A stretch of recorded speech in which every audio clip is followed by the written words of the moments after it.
This year, we ushered the 20th anniversary of an event that shocked the nation.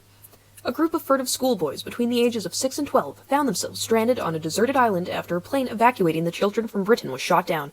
But you know the gist. The public interest of the boys' stories continue to this day.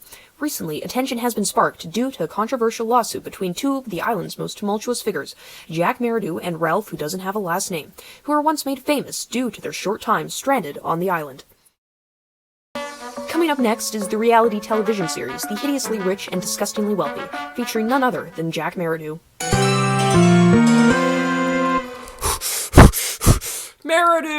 Meridew, have you anything to say on the lawsuit you filed against Ralph in his biography? Piss off. Interposed between the next segments, we get an exclusive interview with the author of the critically acclaimed seller Horde of the Unwise, a tragic and provocative biography from the first-hand account of one of the boys on the island, Ralph, who doesn't have a last name, who sheds light on the events that shocked the nation only 2 decades ago.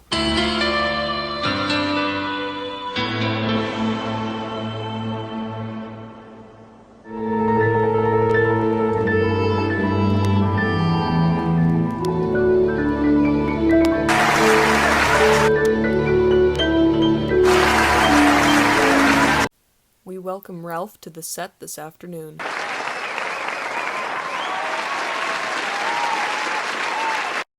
Ralph, how are you? I'm doing fine. That is wonderful.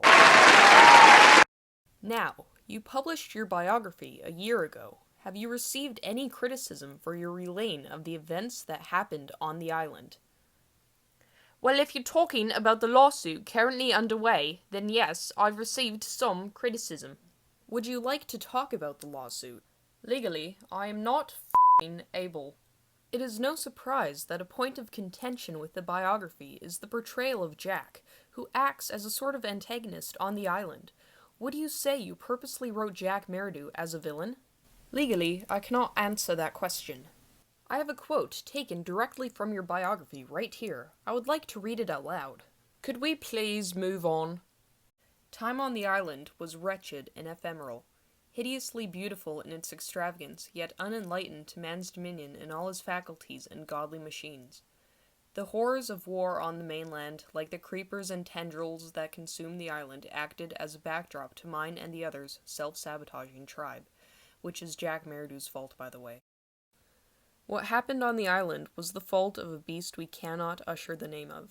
It's Jack. And with that, our island, as untainted as it was, became overrun. And it's all Jack Meridew's fault. Well, that was taken from your biography. Do you think it is because of passages like these in your novel that you are being sued by Jack for defamation of character?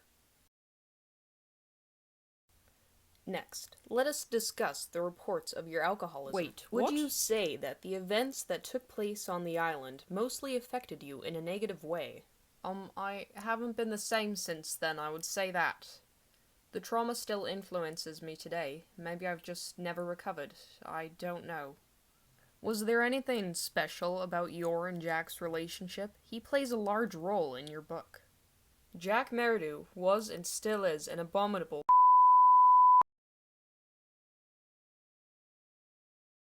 In your book, you infer that Jack was the one responsible for the deaths of some of the children on the island. Is this accurate? Would you reach out to the other survivors on the island? Have you kept in touch with them at all? We haven't kept in touch, and I would see no reason to. Isn't there anything you would want to say to them right now? What is it you have hoped to achieve in writing your biography? To share the truth of what really happened. You certainly wrote yourself to be the hero of your story, Ralph. You described yourself as charismatic and good-looking. To your account, the boys took an instant liking to you on the island. You were made chief right away. That is entirely accurate. Everything in my book is true. Well, there's no denying the popularity of your novel. Why do you think your book has reached such high acclaim? I believe people like to insert themselves in sensational stories such as my own. They like to think that they would act differently. Readers can see themselves in my place, but they don't realize that it's different. We were only children when we got trapped on the island. We didn't know what we were doing. Except for Jack. Jack's still in. Okay, Ralph. So, in the end, was there a beast on the island? He's suing me.